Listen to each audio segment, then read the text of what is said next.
Paris sweltered. August 1911. The sun beat down mercilessly. Even the Seine seemed to slow its flow, as if weary from the relentless heat. The air hung heavy, thick with the scent of sweat and desperation. Parisians sought refuge in the shade of their apartments or crowded the cafes, seeking solace in chilled drinks. It was a summer for the record books, a summer of stifling heat and unexpected events. The night of August 20th offered no respite. The city tossed and turned, its inhabitants seeking solace in dreams. Little did they know history was about to be made. In the heart of Paris, within the hallowed halls of the Louvre Museum, a thief was at work. The Louvre, that grand old dame of art and history, slumbered.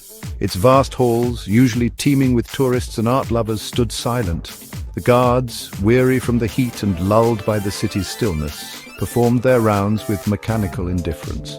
It was the perfect night for a heist. Inside the Salon Carré, home to Leonardo da Vinci's masterpiece, the air hung heavy and undisturbed. The Mona Lisa, she of the enigmatic smile, gazed out serenely, oblivious to the drama about to unfold. No one watched as a figure, small and agile, slipped through the shadows, his eyes fixed on the prize.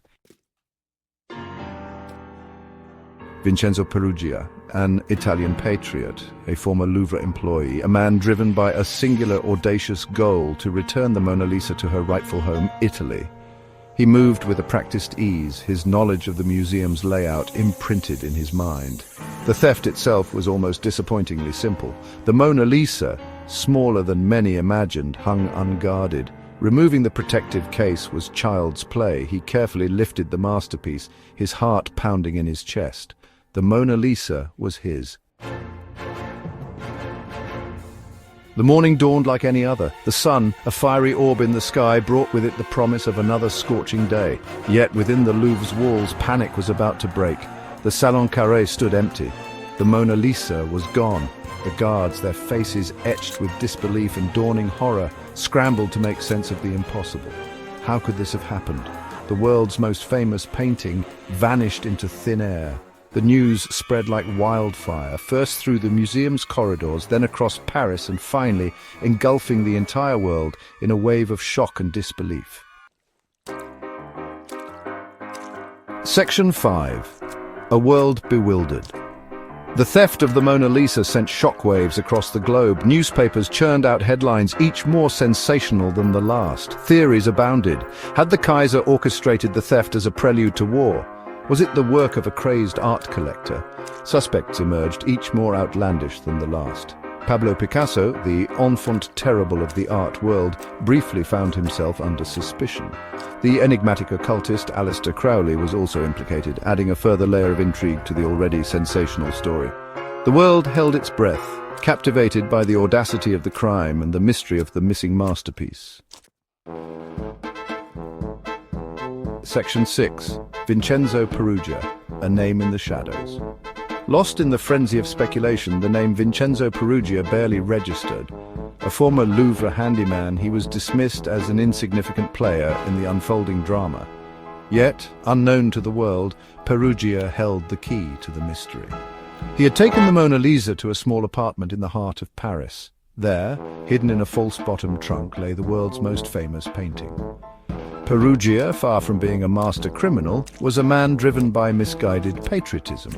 He believed the Mona Lisa rightfully belonged in Italy, stolen by Napoleon from its rightful owners.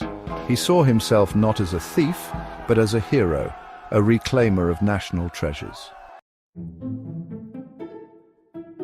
Section 7. The Masterpiece Resurfaces. 2 years passed. The initial frenzy died down. The world moved on. The Mona Lisa, it seemed, was destined to be remembered as a cautionary tale, a testament to human greed and the ephemeral nature of even the greatest treasures. Yet the story was far from over. In December 1913, an art dealer in Florence received a letter. The sender, a certain Leonardo Vincenzo, claimed to possess the Mona Lisa and was offering to return it to Italy for a finder's fee. The art dealer, intrigued and suspicious, contacted the authorities. The trap was set. The meeting was arranged. Vincenzo Peruggia, clutching a battered suitcase, walked straight into the hands of the waiting police.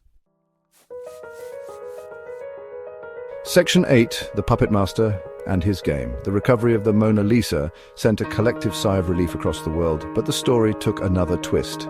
Perugia's interrogation revealed a more complex plot. He had not acted alone.